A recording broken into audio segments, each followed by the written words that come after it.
Bismillahirrahmanirrahim. Assalamualaikum warahmatullahi wabarakatuh. Saya Rafnaldia Zulman dari program studi matematika akan menjelaskan tentang tutorial mengatasi plagiarisme. Tetapi sebelum memasuki tutorial mengatasi plagiarisme, terlebih dahulu penting bagi kita untuk mengetahui apa itu plagiarisme, penyebab-penyebab terjadinya plagiarisme, dan upaya-upaya untuk menghindari plagiarisme. Baiklah, di sini saya mengutip sebuah website lib.ugm.ac.id.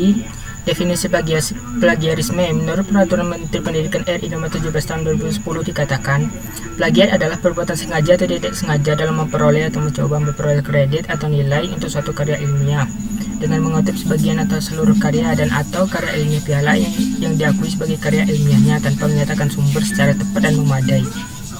Dalam KBBI disebutkan, plagiat adalah pengambilan karangan berupa pendapat dan sebagainya dari orang lain dan menjadikannya seolah-olah karangan pendapat sendiri. Menurut Oxford American Dictionary, dalam kelompok plagiarisme adalah to take and use another person's ideas or writing or inventions as one's own. Sedangkan menurut Reitz dalam Online Dictionary for Library and Information Science, plagiarisme adalah copying or closely imitating text work of another writer, composer, without permission and with the intention of passing the result as original work. Definisi di atas semoga bisa kita cermati sehingga kita memahami apa yang dimaksud dengan plagiarisme. Dengan demikian, pemahaman ini sebagai pegangan bagi kita untuk tidak melakukan tindakan plagiat. Baiklah, kemudian mengapa plagiarisme itu bisa terjadi? Beberapa tindakan plagiat terjadi di sekitar kita. Tentu saja hal ini cukup menjadi perhatian kita semua, sehingga menjadi sangat penting bagi kita untuk mengantisipasi tindakan ini.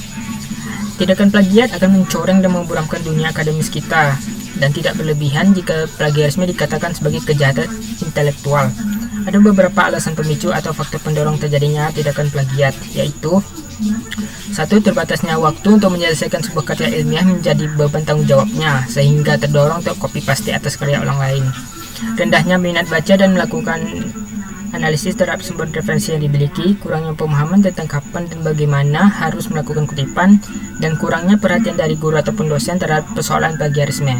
Apapun alasan seseorang melakukan tindakan plagiat, bukanlah suatu pembenaran atas tindakan tersebut. Baiklah, untuk mengatasi plagiarisme itu kita juga perlu melakukan upaya-upaya untuk menghindarinya. Di sini saya mengutip dari clinks.com.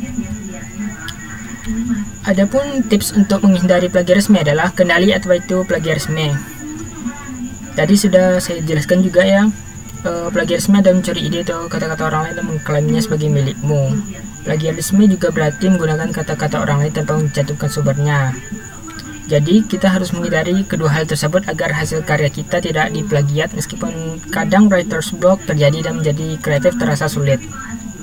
Kemudian yang kedua adalah memahami konteks. Cara selanjutnya menghindari plagiarisme yaitu dengan memahami konteks sebuah tulisan terlebih dahulu. Hal ini perlu dihindari saat menggunakan suatu sumber sebagai referensi adalah menerjemahkan kata per kata maupun menuliskannya ulang. Agar bisa tidak melakukan itu, kamu harus paham konteks atau isi secara keseluruhan dari sumbernya. Yang ketiga, menggunakan bahasa sendiri. Setelah memahami konteks suatu sumber, coba tulis ulang dengan memparafrase atau menggunakan bahasamu sendiri. Dengan cara ini, kamu bisa menghindari plagiarisme karena tidak menggunakan kata-kata yang persis sama dengan sumber tulisannya. Akan tetapi, menurut Grammarly, parafrase juga bisa menjadi plagiarisme jika tidak dilakukan dengan benar.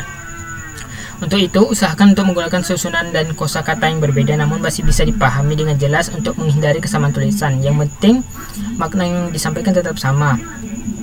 Kemudian yang keempat, menggunakan tanda petik. Jika terlalu sulit untuk memparafrase suatu bagian, kamu bisa menggunakan tanda petik.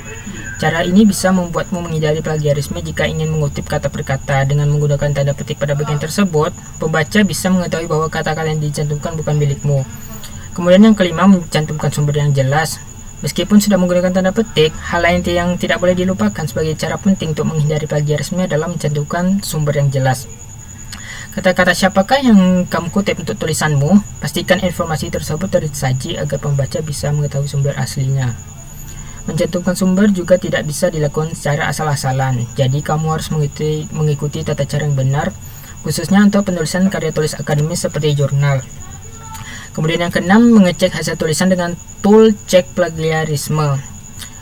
Apakah kamu kurang yakin apakah tulisanmu sudah bebas plagiarisme? Jangan khawatir. Cara untuk memastikan bahwa kamu sudah berhasil menghindari plagiarisme adalah dengan menggunakan tool khusus. Tool ini bisa diakses secara online dan mampu mengecek berapa persentase plagiarisme dalam hasil karyamu.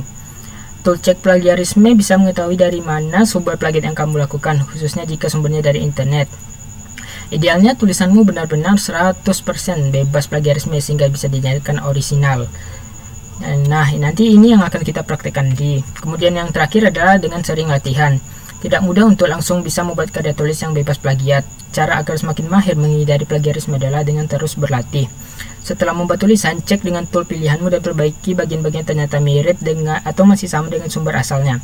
Dengan begitu, kamu akan semakin andal merancang kata-kata yang lebih beda orisinal. Kemudian penting juga kita mengetahui adalah parafrase.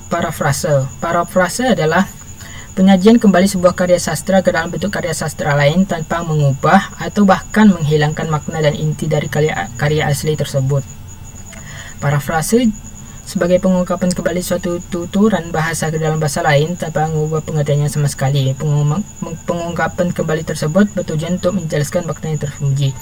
Jadi intinya adalah dalam suatu kalimat atau paragraf kita bisa mengganti beberapa kata dalam kalimat atau paragraf tersebut jadi kata-kata yang lain yang maknanya sama, sehingga kita tidak mengubah makna yang ada dalam kalimat atau sebuah paragraf.